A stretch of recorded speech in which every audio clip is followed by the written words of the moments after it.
Hi there, Jonathan here, and today's video we're going to look at some split test results that I ran through February, see how they did and see if there are some things that probably you should consider doing in your funnel. So today we're at Wednesday the 4th of March and we're into month 7 of our journey to 240k. So if we just have a look at what happened yesterday, not a great day, it has to be said. Came in at 778 in sales. And our ad spend was about 408, giving us 454 in dollar spend, and came in at a profit of $233 on the day. So somewhat below our target level, which is more like 400 to 500 a day. Today I'm at 372, 3 o'clock in the afternoon. It looks like a bit of another tight day again on the sales. But anyway, we'll try and take a bit of a broader view of what's happening. So what I wanted to do is share with you the outcomes really of the 3 split tests I've run in February. Actually, I'm surprised I managed to run any split tests since though I was away for most of it. So I did very little on the funnel, only things that I could do remotely whilst away traveling. Anyway, 3 split tests I did during the month. Firstly was adding a second bonus to the main offer, see if that made a difference. Number 2 was adding bonus details to a 2-step checkout. I'll explain what that one is in a moment and the results of that. And thirdly was adding an upsell within the offer delivery.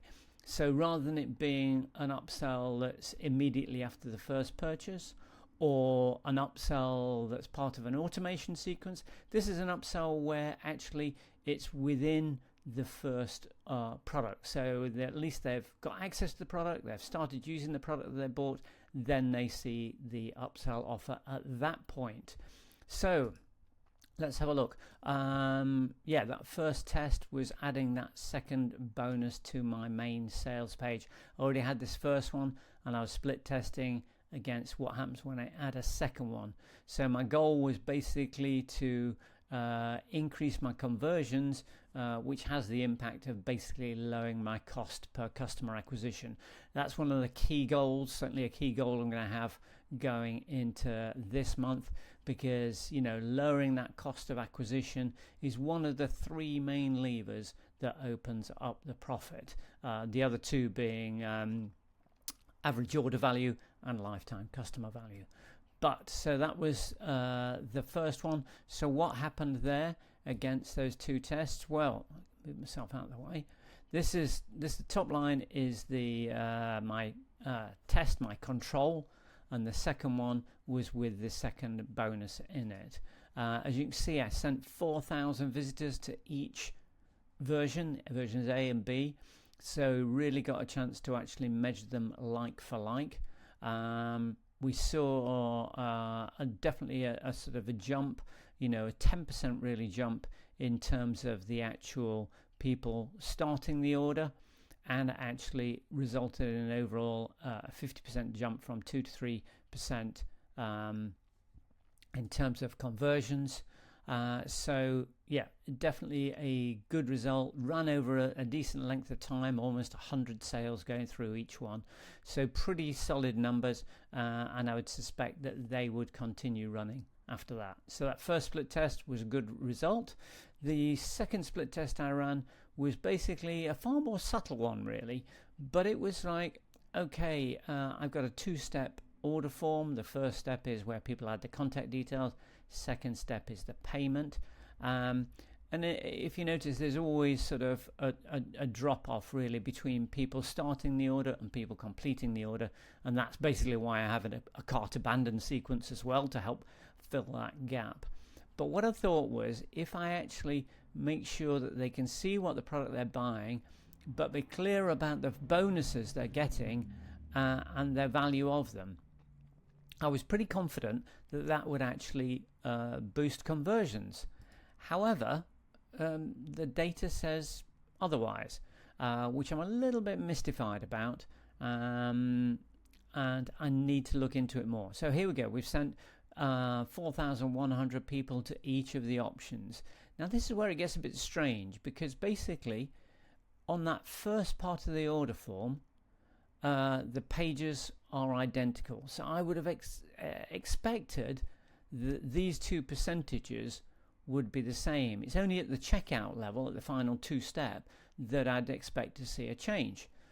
Yet for some reason, this is quite a bit higher, like 20% higher, for no particular reason. So yeah, when I see stuff like that, I go, yeah, okay, I need to dig into it in more detail. I need to go and literally look through those transactions for the month. Bit of a tedious job, but I want to make sure that actually I am making the right decisions as to which way to go on that. Now, obviously, right now, there's no harm necessarily in just keeping this running while I actually get into the details a little bit more. So I will come back to you on this, because it is interesting as once we really dive into the specific transactions that happened, and I'll see whether that number is actually true or not. Okay, so the third test I wanted to run was basically adding the upsell within the course, not with the course, within the course. So as I said, this is actually once people have made that first purchase, they didn't buy the upsell, but they've gone and logged in, got access to their courses, and it's at this point here where I'm then going, okay, you can upgrade at a specially reduced cost. Now this is a $47 price point. Normally it's about $97. I wanted to just test at $47 to start with, to get a benchmark as to whether what the uptake might be, what impact it might deliver. So this is what's happened really during February. Now it wasn't running throughout the whole of February. In fact, I think I'm probably only running it for less than 2 weeks. But what is interesting about this, from people who started the course, I got a 30% uptake into this upsell, which is a great result. Brought in an extra $470 in February that I otherwise wouldn't have had. So that's all good. So the next thing is potentially to position that up at 67 and see, probably throughout the month of March, do the percentage drop and what does the overall figure look like. So yeah, so even from those tests, they lead on to other tests, because obviously that's a good conversion rate there. So if I can, if I can get a similar conversion at 67, obviously it's going to make a real difference. So yeah, that's what we managed to do in February, despite, I say, not really being that involved or engaged in the funnel, and it pretty much running itself. So yeah, tomorrow I'll start to look and think about actually what tests want to run during March, to see if we can fill this gap in our profits where we are on this journey so far. Okay, so that's all for today, and got any questions, just let me know. Otherwise, I'll no doubt catch up with you again tomorrow. Bye for now.